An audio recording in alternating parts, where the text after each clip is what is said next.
Hello, welcome সবাইকে। আজকে আমরা নিয়ে চলে এসেছি আমাদের 20 মিনিটস রিভিশন পার্ট 7 নিয়ে। তো আজকের ভিডিও শুরু করা যাক। দেখা যাক প্রথম অঙ্কটা কি বলেছে। বলছে কোনো মূলধন একটি নির্দিষ্ট সরল সুদের হারে 20 বছরে দ্বিগুণ হয়, তাহলে একই সরল সুদের হারে ওই মূলধন 3 গুণ হবে কত বছরে? আচ্ছা, তাহলে আমরা কি করব? আগে আমরা দ্বিগুণের পার্টটা শেষ করব। আমরা বলেছিলাম কি, দ্বিগুণ হলে আসল আর সুদ কি হয়? সমান হয়। দ্বিগুণ হলে আসল আর সুদ কি হয়? সমান হয়। তাহলে আমরা কি জানি ফর্মুলায়? I equals to P R T by 100। তাহলে এখানে আমরা আসল আর সুদকে এক্স ধরে নেব। তাহলে আমরা লিখলাম এক্স ইকুয়ালস টু পি এর জায়গায় এক্স লিখলাম, আর ইন্টু কত বছরে দ্বিগুণ হয় বলেছে? 20 বছরে দ্বিগুণ হয়। তাহলে সময়ের জায়গায় কত লিখলাম? 20 বাই 100। এক্স এক্স ক্যান্সেল করলাম, তাহলে অ্যান্সার কত পেলাম? আর ইকুয়ালস টু 5। এই যে এখানে আমরা 0 0 ক্যান্সেল করেছি, আর 2 দিয়ে 5কে ক্যান্সেল করে 5, 10কে ক্যান্সেল করে 5 পেয়েছি। তাহলে আর এর ভ্যালু কত বেরোলো? 5%। এবার আমরা দেখবো আমাদের বলছে 3 গুণ হবে কত বছরে। তাহলে আমরা লিখলাম 3 গুণ। 3 গুণ হলে ফর্মুলা কি হয় বলেছিলাম? যে I equals to P R T by 100। এখানে খুব ভালো করে বুঝি, এখানে যদি আমরা আসলকে এক্স ধরি, তাহলে আমাদের কত গুণ হবে বলেছে? 3 গুণ। তাহলে আমরা সুদ কত পাবো? 2x। আমাদের যত গুণ বলবে তার থেকে আমরা এক কম নেব। কোথায়? সুদের ক্ষেত্রে। কি বললাম বোঝা গেল? আমাদের যত গুণ বলবে আমরা তার থেকে এক কম নেব। যেমন এখানে আমরা 3 গুণ বলেছে, তাহলে এক গুণ কম নেব, মানে সুদ কত লিখেছি? 2x লিখেছি। ওকে। আর এখানে আমরা কত পেয়ে গেছিলাম? 5%। সময় আমরা জানতে চাইছি, তাহলে সময়কে টি রাখলাম।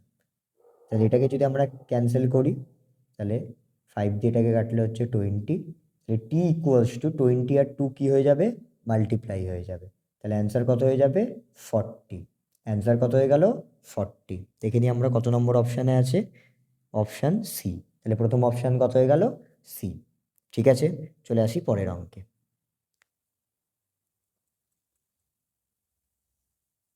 পরের অঙ্ক কি বলছে দেখি আমরা। পরের অঙ্ক আমাদের বলছে x square minus 3x plus K equals to 10 সমীকরণের বীজদ্বয়ের গুণফল -2 হলে কে এর মান কত? আচ্ছা, আমাদের যখনই কোনো দ্বিঘাত সমীকরণ দেবে, একটা কথা মাথায় রাখবো, যে এই ইকুয়ালস টুর পরে সবসময় কত থাকতে হবে? শূন্য থাকতে হবে। তাহলে এটাকে আগে সাজিয়ে নিই। আমরা কি করব? এই 10কে এদিকে নিয়ে আসবো। তাহলে কি হয়ে যাবে? -10। আর এদিকে কি চলে এলো? 0। যেই এদিকে 0 এলো, তাহলে এটা দ্বিঘাত সমীকরণ হয়ে গেল। আমরা এই কে -10কে একটা ব্র্যাকেটে রেখে দেবো। ওকে। এবার আমাদের কি বলেছে? যে বীজদ্বয়ের গুণফল। তাহলে আমরা লিখছি বীজদ্বয়ের গুণফল। আমরা বীজদ্বয়ের গুণফলের ফর্মুলা কি জানি? সি বাই এ। বীজদ্বয়ের গুণফল ওরা কত বলেছে? ওরা কোশ্চেনে বলেছে -2। তাহলে আমরা বীজদ্বয়ের গুণফল লিখলাম -2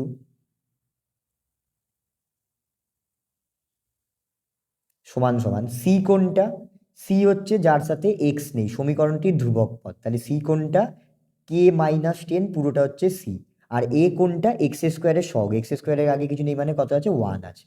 তাহলে এটাকে আমরা সলভ করে নিই। -2 ইকুয়ালস টু কে -10। তাহলে কে ইকুয়ালস টু কি হবে? 10 -2। তাহলে কে এর ভ্যালু কত হয়ে গেল? 8। কে এর ভ্যালু আমরা কত পেয়ে গেলাম? 8। দেখে নিই কোন অপশানে আছে। Option C. বোঝাতে পারলাম? চলে আসি পরের অঙ্কে। পরের অঙ্ক আমাদের বলছে ও কেন্দ্রীয় বৃত্তের এবি ও সিডি দুটি সমান দৈর্ঘ্যের জ্যা। তাহলে একটু এঁকে নিই।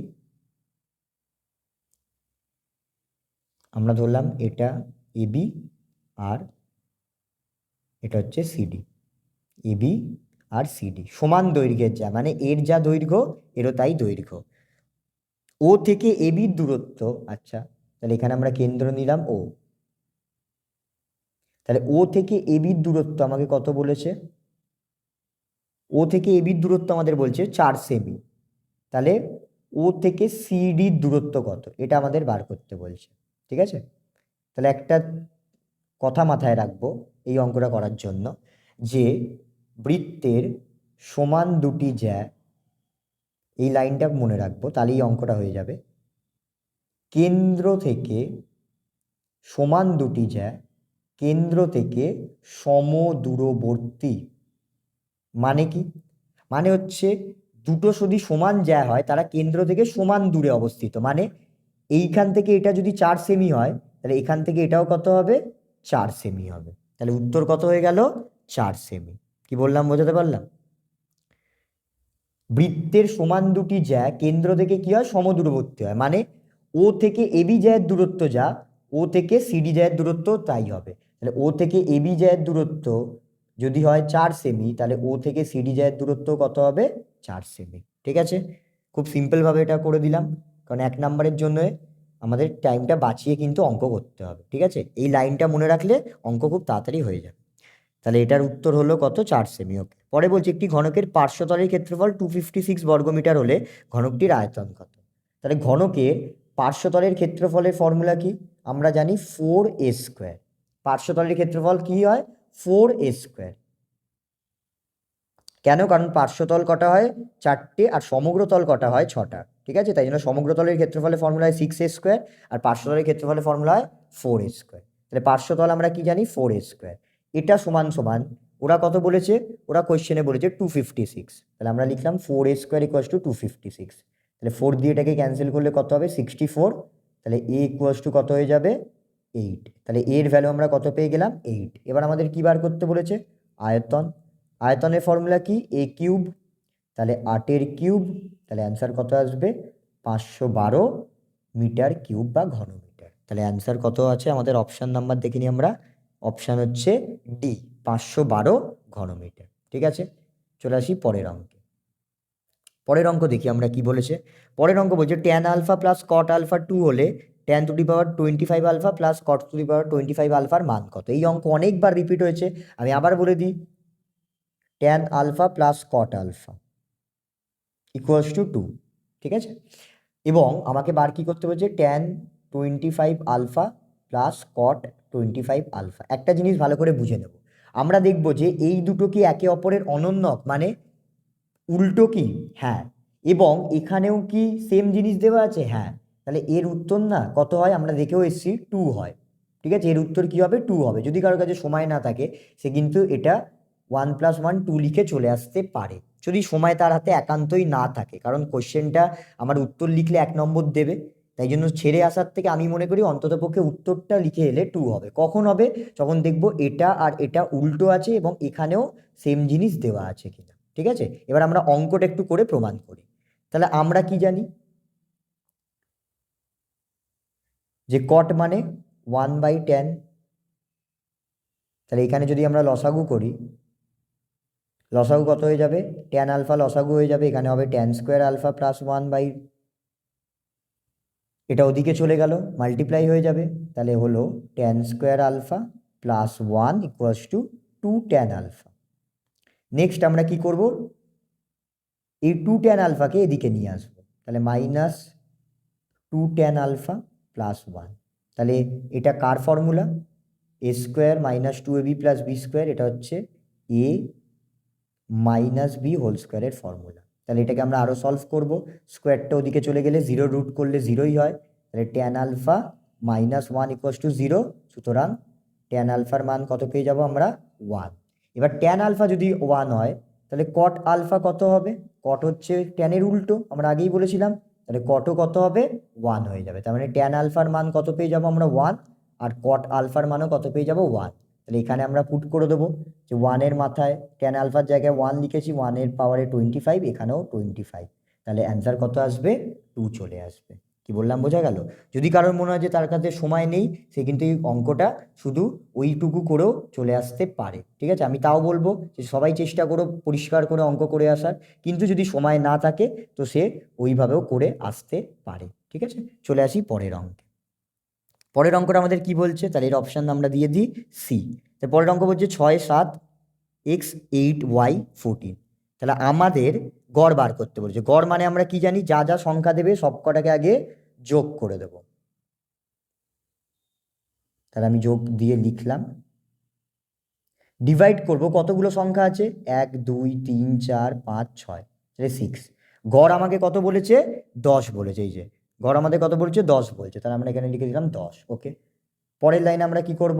পরের লাইনে আমরা এই 6টাকে ওদিকে নিয়ে গিয়ে দেবো, গুণ করে দেবো, তাহলে কত হয়ে যাবে? 60। আর এক্স প্লাস ওয়াইটা যেরকম আছে লিখে দিলাম, এক্স প্লাস ওয়াই। সংখ্যাগুলোকে যোগ করি, 6 7 13 21 35, তাহলে কত হলো? 35। পরের স্টেপ আমরা কি করব, এই +35কে ওদিকে নিয়ে চলে যাব, তাহলে কত হয়ে যাবে -35।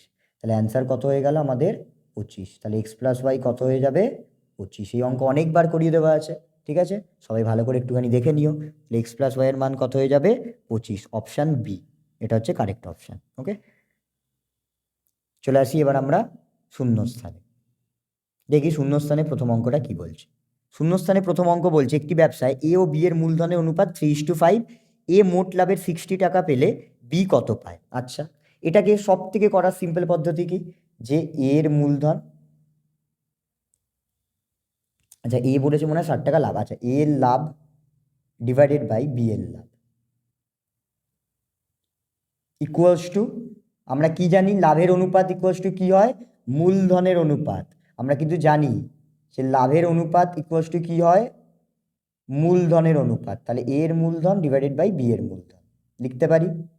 আমি কিন্তু বারবার প্রত্যেকটা জায়গায় বলি, সব সময় বলেছি যে লভ্যাংশের অনুপাত আর মূলধনের অনুপাত সেম হয়। তাহলে এখানে আমাকে কি বলেছে, এর লাভ কত বলেছে, এর লাভ আমাকে দিয়েছে 60 টাকা, বি এর লাভকে আমি বি ধরে নিলাম বোঝানোর জন্য। এবার মূলধনের অনুপাত, এ আর বি এর মূলধনের অনুপাত কোশ্চেনে কত বলেছে, মূলধনের অনুপাত কত বলছে 3:5, তাহলে এখানে লিখে দিলাম 3/5। ওকে, তাহলে এটাকে যদি আমরা সলভ করি, 3 দিয়ে এটাকে ক্যান্সেল আউট করলাম 20, তাহলে 5 আর 20 মাল্টিপ্লাই হয়ে গেল, তাহলে 5 × 20, তাহলে অ্যান্সার কত হয়ে গেল 100। তাহলে বি লাভের কত টাকা পেলো, 100 রুপিস পেলো। কি বললাম বোঝা গেল? যত পারবো আমরা সময় বাঁচিয়ে অঙ্ক করার চেষ্টা কিন্তু করব, ঠিক আছে। চলে আসি পরের অঙ্কে। পরের অঙ্ক আমাদের বলছে যে 1/2 - √3 এর অনুবন্ধী করণীয় কি। আচ্ছা, 1/2 - √3 এর অনুবন্ধী করণীয় আমাকে জিজ্ঞাসা করছে, এর অনুবন্ধী করণীয় কি।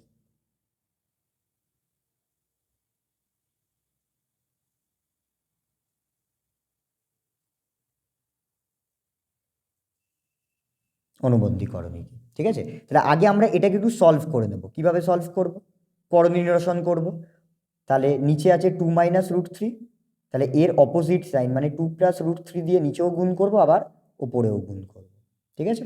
তাহলে এটাকে যদি আমরা সলভ করি কত পেয়ে যাব, 2 + √3, নিচেরটা a - b, a + b, তার মানে a² - b² এর ফর্মুলায় ভেঙে যাচ্ছে। তাহলে উপরে যেমন আছে লিখলাম, 2 এর স্কোয়ার করলে কত হবে 4, আর √3 এর স্কোয়ার করলে কত হবে 3, তাহলে 2 + √3/1, তাহলে এর অ্যান্সার কত আসছে 2 + √3, ঠিক আছে।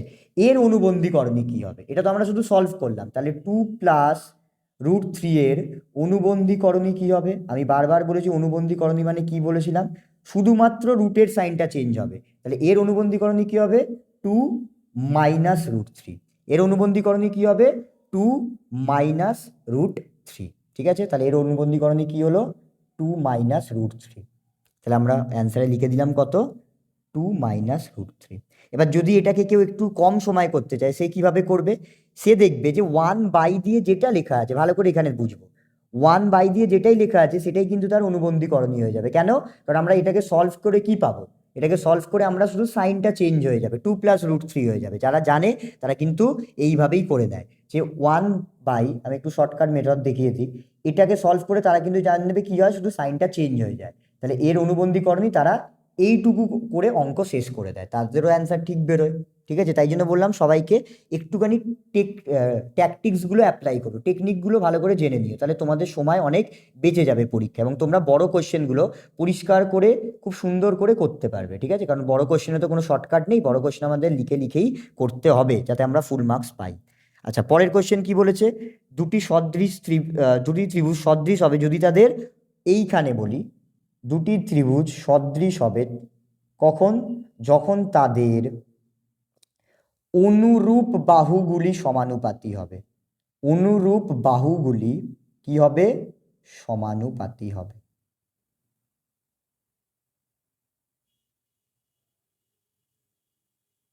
তাহলে কোন বাহুগুলো সমানুপাতী হবে, অনুরূপ বাহুগুলো সমানুপাতী হবে। এখানে এই কোশ্চেনটা থেকে কি জানতে চায়, যে অনুরূপ বাহুগুলো কি হবে, তাহলে আমরা বলবো সমানুপাতী হবে, আর কোন বাহুগুলো সমানুপাতী হবে, অনুরূপ বাহুগুলো সমানুপাতী হবে। এই দুটোই কিন্তু অ্যান্সার অনেক সময় করতে আমাকে দেয়, ঠিক আছে। অনেকে ভুল করে বিপরীত বাহু লিখে দেয়, বিপরীত বাহু কিন্তু লিখলে হবে না, আমাদের উত্তরটা কি হবে?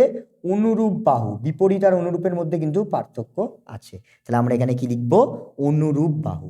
যদি তাদের অনুরূপ বাহুগুলো সমান, সমানুপাতি হয়। ঠিক আছে, অনেকে আবার ভুল করে সমান লিখে দেয়, সমান নয় কিন্তু সমানুপাতি হবে। ঠিক আছে, একটি নিরেট গোলকের তল সংখ্যা, একটা নিরেট গোলকের তল সংখ্যা কটা হবে?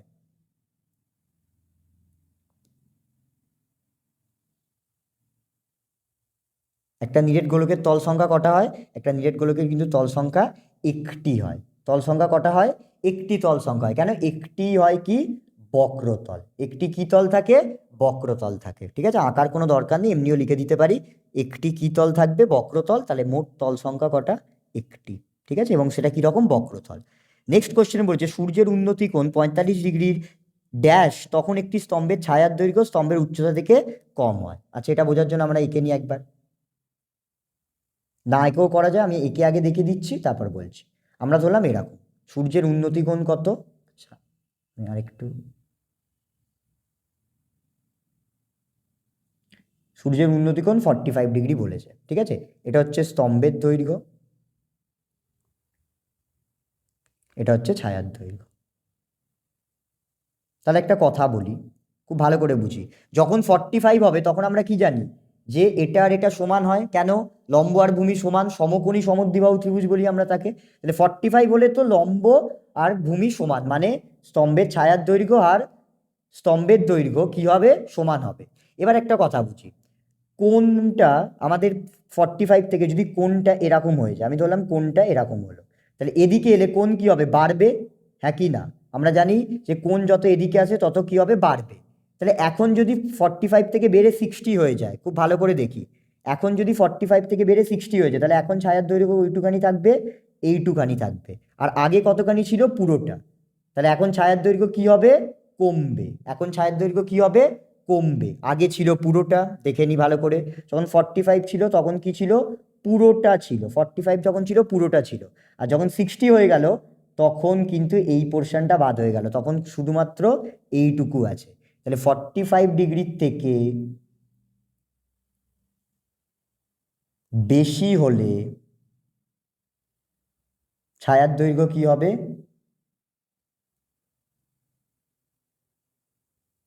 কমবে। ছায়ার দৈর্ঘ্য কি হবে? কমবে। এবং আমি একটা কথা বলে দিই, মনে রাখবো, সূর্যের উন্নতি কোণ, এই জিনিসটা মাথার মধ্যে ঢুকিয়ে নি ভালো করে। সূর্যের উন্নতি কোণ বৃদ্ধি পেলে, যদি বৃদ্ধি পায়, তাহলে ছায়ার দৈর্ঘ্য কি হবে? হ্রাস পাবে। একে দেখেও নিতে পারি। ঠিক আছে, আর যদি উন্নতি কোণ হ্রাস পায় তাহলে ছায়ার দৈর্ঘ্য কি হবে? বৃদ্ধি পাবে। এদের মধ্যে কিন্তু ব্যস্তানুপাতিক সম্পর্ক। তাই জন্য কেউ এইটা যদি কারোর মাথায় থাকে, সে কিন্তু এমনিতে দেখে উত্তর লিখে দিতে পারে, তার কিন্তু আর আঁকতে হবে না। কি বললাম বোঝা গেল? সূর্যের উন্নতিকোণ বৃদ্ধি পেলে ছায়ার দৈর্ঘ্য হ্রাস পাবে, সূর্যের উন্নতিকোণ হ্রাস পেলে ছায়ার দৈর্ঘ্য বৃদ্ধি পাবে। তাহলে এখানে কি হয়েছে? ছায়ার দৈর্ঘ্য হ্রাস কখন পাবে? যখন কোণ বৃদ্ধি হবে। তাহলে 45-এর থেকে কি হতে হবে? বেশি হতে হবে। তাহলে এখানে আমরা শূন্যস্থানে কি লিখবো? 45-এর থেকে বেশি। ঠিক আছে, তখন স্তম্ভের ছায়ার দৈর্ঘ্য কম হবে। ঠিক আছে, চলে আসি পরের অঙ্কে। পরের অঙ্কটা দেখি আমাদের কি বলছে। বলছে গড় মধ্যমা সংখ্যাগুরুমান কি প্রবণতার সূচক? কেন্দ্রীয়। কি প্রবণতার সূচক? কেন্দ্রীয় প্রবণতার মাপক বা সূচক। ঠিক আছে, চলে আসি এবার আমরা সত্য মিথ্যায়। প্রথম বলছে বার্ষিক 10% হারে, বার্ষিক 10% হারে 100 টাকার 1 বছরের সরল সুদ ও চক্রবৃদ্ধি সুদের পার্থক্য 1 টাকা। এই কথাটা আমি অনেকবার বলেছি যে 1 বছরের ক্ষেত্রে, 1 বছরের ক্ষেত্রে সরল সুদ আর চক্রবৃদ্ধি সুদ কি হয়? সমান হয়। সরল সুদ আর চক্রবৃদ্ধি সুদ কি হয়? সমান হয়। তাহলে একটা কথা বুঝি, যদি এই দুটো সমান হয় তাহলে এদের পার্থক্য কি কিছু থাকবে? যেমন যে কোনো একটা এক্সাম্পল ধরি, সরল সুদ যদি 100 টাকা হয়, চক্রবৃদ্ধি সুদও কত হবে? 100 টাকা। তাহলে এদের পার্থক্য কত হবে? পার্থক্য কিছু থাকবেই না। পার্থক্য কত হবে? 0 টাকা। তাহলে ওরা আমাকে কত বলছে? 1 টাকা বলেছে। তাহলে এটা কি হয়ে যাবে? ফলস। প্রথমটা কি হয়ে যাবে? মিথ্যা। ঠিক আছে, এই কোশ্চেনটা কিন্তু অনেকবার রিপিট করছে, ভালো করে বুঝে নেব। 1 বছরের ক্ষেত্রে সরল সুদ আর চক্রবৃদ্ধি সুদ কি হয়? সমান হয়। তাহলে এদের পার্থক্য বা অন্তর কত লিখবো আমরা? 0 টাকা। কত হবে? 0 টাকা। 1 টাকা কিন্তু নয়, 1 টাকা কিন্তু নয়। ঠিক আছে, চলে আসি পরের অঙ্কে। পরের অঙ্ক আমাদের বলছে যৌগিক অনুপাত। আচ্ছা, যৌগিক অনুপাত করার জন্য আমরা দেখে নিই কি করতে হবে। আমাদের বলছে AB is to C² BC is to A² R CA is to B²। তাহলে যৌগিক অনুপাত কি? প্রথম পদ মানে পূর্ব পদগুলোকে গুণ করব আর উত্তর পদগুলোকে গুণ করব। ঠিক আছে, তাহলে এটাকে যদি আমরা গুণ করি, এখানে A কবার আছে? একবার দুবার, তাহলে A²। B কবার গুণ হবে? দুবার, তাহলে B²। C কবার গুণ হচ্ছে? দুবার, তাহলে C²। আর এদিকে গুণ করলে কি পাবো? A² B² C²। তাহলে দুদিকে সমান আছে, তাহলে অ্যান্সার কত আসবে? যৌগিক অনুপাত 1:1। তাহলে যৌগিক অনুপাত ওরা কত বলেছে? 1:1 বলেছে। তাহলে এটা কি হবে? ট্রু হয়ে যাবে। এটা কি হয়ে যাবে? সত্য হবে। কি বললাম বোঝা গেল? যৌগিক অনুপাত মানে কি? পূর্ব পদগুলোকে গুণ করব, উত্তর পদগুলোকে গুণ করব, করে তাদের অনুপাতটা দেখে নেব। ঠিক আছে, চলে আসি পরের অঙ্কে। পরের অঙ্ক আমাদের কি বলছে? বলছে একটি বৃত্তের অন্তস্থ একটি বিন্দু পি। তাহলে একটা আমরা বৃত্ত আঁকি, তার যে কোনো একটা ভেতরে আমরা এইটা নিলাম পি বিন্দু, এটাকে বললাম পি বিন্দু। বলছে বৃত্তের অঙ্কিত স্পর্শক পি বিন্দুগামী হবে। আমরা আগের দিন কি জানতাম? যে অন্তস্থ বিন্দু থেকে এটা আগের দিনও করানো হয়েছে, বৃত্তের ওপর কোনো স্পর্শক অঙ্কন করা যাবে না, অঙ্কন করা যায় না। ঠিক আছে, তাহলে পিঠ তো অন্তস্থ বিন্দু, তাহলে আমরা যদি যে কোনো একটা স্পর্শক আঁকি, এরকম আঁকি কি এরকম আঁকি, সেটা কি কখনো পি বিন্দুগামী হবে? কত হচ্ছে? কখনো পি বিন্দুগামী হবে না, মানে পি বিন্দু দিয়ে যাবে না স্পর্শক, পি বিন্দুগামী হবে না। কেন? তার কারণই হচ্ছে এটা, যে আমরা জানি অন্তস্থ বিন্দু থেকে বৃত্তের ওপর কোনো স্পর্শক অঙ্কন করা যায় না, সেটা ছেদক হয়ে যাবে, স্পর্শক হবে না। ঠিক আছে, তাহলে এই কোশ্চেনটা আমরা কি লিখে দেবো? মিথ্যা। অঙ্কিত স্পর্শক কি হবে? এটা কিন্তু কোশ্চেনটা হয়ে যাবে আমাদের মিথ্যা। পি বিন্দুগামী কখনো হতে পারে না। কি বললাম, বোঝাতে পারলাম? চলে আসি পরের অঙ্কে। দেখি পরের অঙ্ক আমাদের কি বলছে। পরের অঙ্ক আমাদের বলছে একটি লম্ববৃত্তাকার শঙ্কুর উচ্চতা, ব্যাসার্ধ, তির্যক উচ্চতা সর্বদা একটি ত্রিভুজের, সমকোণী ত্রিভুজের বাহুত্রয়। এটা আমি আগের ভিডিওতেও বলেছি, আবার একবার দেখিয়ে দিচ্ছি তোমাদের জন্য। একটা শঙ্কু আঁকলাম,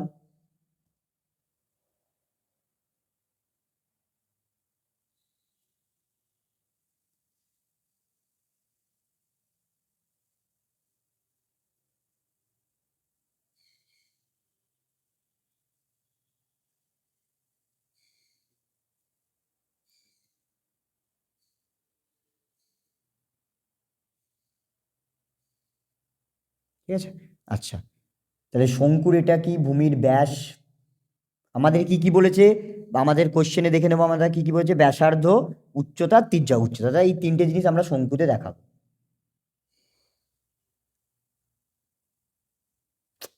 সরি,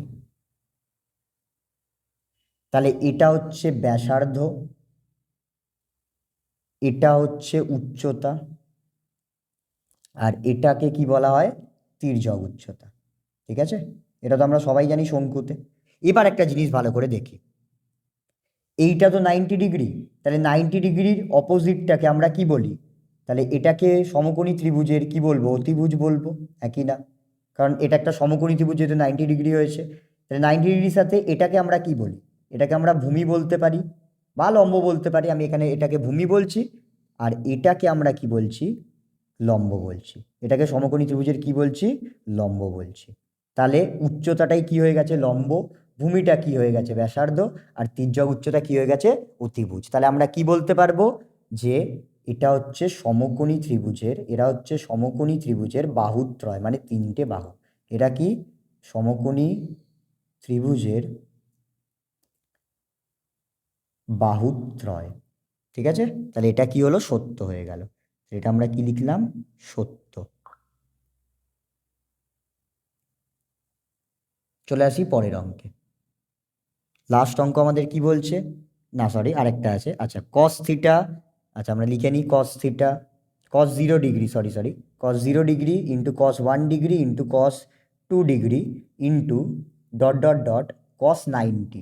আমরা কি জানি cos 90-র মান 0 এবং 0-র সাথে কিছু গুণ করলে অ্যান্সার কত হবে 0 হবে। তাহলে এখানে কত বলেছে 1 বলেছে, তাহলে এটা কি হবে মিথ্যা হবে। ঠিক আছে, এটা কি হবে মিথ্যা হবে। কেন cos 90-র মান 0 হয়, 0কে কারোর সাথে যে কিছুর সাথে গুণ করলে অ্যান্সার 0 পাবো, 1 কিন্তু পাবো না, তাহলে এটা কি হয়ে যাবে মিথ্যা হয়ে যাবে। তাহলে এর পাশে লিখে দিলাম ফলস। আর লাস্ট কোশ্চেন আমাদের বলছে মধ্যমা বার করতে। মধ্যমা যখনই বলবে মনে রাখবো কি করতে হবে, ছোট থেকে বড় হিসাবে সাজাতে হবে। তাহলে আগে সাজিয়ে নিই, 3, 5, 14, 18, 20। এবার এর মধ্যমা আমাদের বার করতে বলেছে। তাহলে মধ্যমা মানে আমরা কি জানি, আচ্ছা দেখে নি কটা সংখ্যা আছে। তাহলে n হচ্ছে 5, মানে অযুগ্ম। তাহলে মধ্যমা কি করে বেরোবে, n+1/2তম, তাহলে 5+1/2তম, তাহলে কততম হবে 3তম। তাহলে এখানে 3তম কোনটা 14, তাহলে উত্তর কত হলো মধ্যমা 14। ঠিক আছে, এটা আমি সকালেও দেখিয়েছিলাম যে আরেকভাবে করা যায়। কিভাবে, যে এদিক দিয়ে দুটো সংখ্যাকে আমরা ক্যান্সেল করলাম, এদিক দিয়ে দুটো সংখ্যাকে ক্যান্সেল করবো, তাহলে মাঝখানেরটাই কি হয়ে যাবে মধ্যমা হয়ে যাবে। এটা হচ্ছে একদম শর্টকাট মেথড। ঠিক আছে, তাহলে ওরা কত বলেছে মধ্যমা 18, তাহলে 18 হবে না, তাহলে এটা কি হয়ে যাবে মিথ্যা। এটা কি হয়ে যাবে মিথ্যা। লাস্টের কোশ্চেনটাও কি হয়ে গেল মিথ্যা। ওকে, আমরা পার্ট 8 খুব তাড়াতাড়ি আনবো, তোমরা এভাবেই প্র্যাকটিস করো এবং আমাকে একটু সাপোর্ট করো।